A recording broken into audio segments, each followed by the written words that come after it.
The galaxy was quiet. Too quiet. Stars shone like diamonds scattered across black velvet, and planets rotated peacefully in their orbits. But deep in the heart of the universe, in a hidden star system, something was stirring. On Earth, a human named Dr.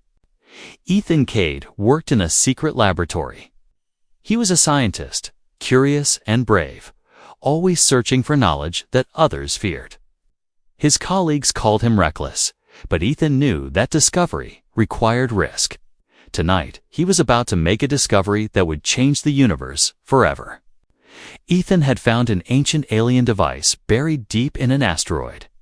It pulsed with energy, glowing blue and humming with power. He didn't know its full purpose, but the symbols on it suggested it was from a civilization far older than humanity itself. Ignoring the warnings in his mind, Ethan activated the device. A surge of light filled the lab, and the walls shook. For a moment, it felt as if the whole universe was holding its breath. Far away. In the Andromeda cluster, alien leaders noticed the energy spike. The Zetrians, a warrior race known for their strength and cunning, gathered in their war council. "This is human energy," growled General Varkon. His claws tapped the table in agitation. They were never meant to touch this power. They are small, fragile, but this human he could become a threat to the entire galaxy. Meanwhile, on Earth, Ethan felt a strange change. His mind raced faster than ever, and his body seemed stronger. He could sense things he had never noticed, the flow of energy in machines, the vibrations of distant planets, even the presence of life forms in far-off star systems. It was overwhelming. He didn't understand the power yet, but it was clear that he could no longer stay a normal human. He was different. He was dangerous. The first signs of trouble appeared almost immediately. Satellites in orbit began to malfunction. Communications from distant colonies flickered and died. Ethan's device had triggered something in the universe, something ancient and awake, by the time Ethan realized the consequences. Alien ships had already entered the solar system, huge. Sleek vessels with glowing red engines moved like predators, scanning for their target. The humans on Earth had no idea that the galaxy's most feared warriors were approaching. On the first night of the attack, alarms blared across Earth's defense networks. Ethan stood in the lab, watching the sky through a reinforced window as alien ships descended. The city below panicked. People ran through streets, cars collided, and buildings shook from the alien fire. Ethan's mind raced. He knew he had caused this. But he also realized something else. He was the only one who could stop it. The humans' weapons were no match for the alien fleet.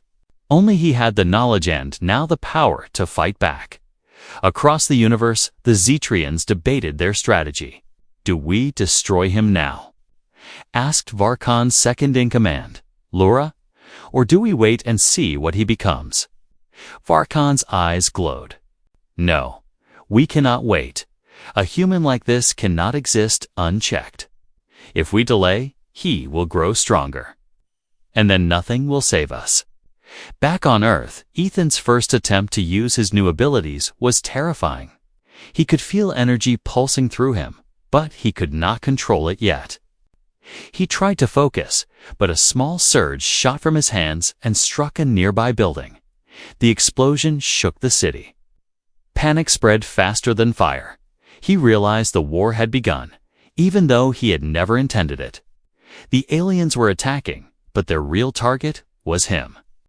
They wanted to eliminate the human who had unlocked forbidden power. Ethan fled the city, heading for the mountains where his lab's backup facility was hidden.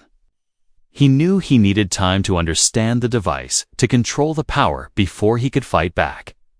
But the aliens were already closing in. Their ships blocked the sky, and their energy beams cut swaths through forests and rivers. For the first time, Ethan felt fear. For himself, but for humanity. Entire cities could be destroyed in minutes. Millions of lives were at stake, and it was all because of him. Yet, even in fear, he felt a spark of determination. He was a human. Small, fragile, limited, but humans had something the Zetrians did not: creativity, courage, and unpredictability. Ethan smiled grimly. If the universe wanted to test humanity, it would learn that humans did not give up easily. In the mountains, Ethan reached his hidden lab. The device pulsed in his hands, glowing brighter than ever. He took a deep breath. This was no longer about discovery. It was about survival. Humanity's survival. The first battle began at dawn. Alien scouts found Ethan's lab, and massive ships hovered above the mountain peaks. Ethan concentrated, focusing the energy flowing through him. Beams of pure light shot from his hands, destroying enemy vessels. The ground shook with the impact, and the air filled with the roar of energy. The aliens were stunned. No human had ever fought back like this. They had come expecting an easy targeted weak, fragile species. Instead, they found a human who could rival their power. But the victory was only temporary. Ethan knew this was just the beginning. The Zetrians would not stop. They would return stronger, more prepared, and even more dangerous. And with each passing moment, the universe was learning the name of the human who had become a threat. From the darkness of space, a new shadow moved. A mysterious alien fleet, unseen by even the Zetrians, watched Ethan. Their intentions were unknown. But one thing was certain: the galaxy was changing. And humans, once small and insignificant, were now at the center of a war that could destroy worlds. Ethan clenched his fists. His eyes glowed with determination. He was scared, but he was ready. Humans had survived wars, plagues, and disasters on Earth. They had never faced the universe itself, but maybe, just maybe, they could. The war had begun, and the universe would never be the same again.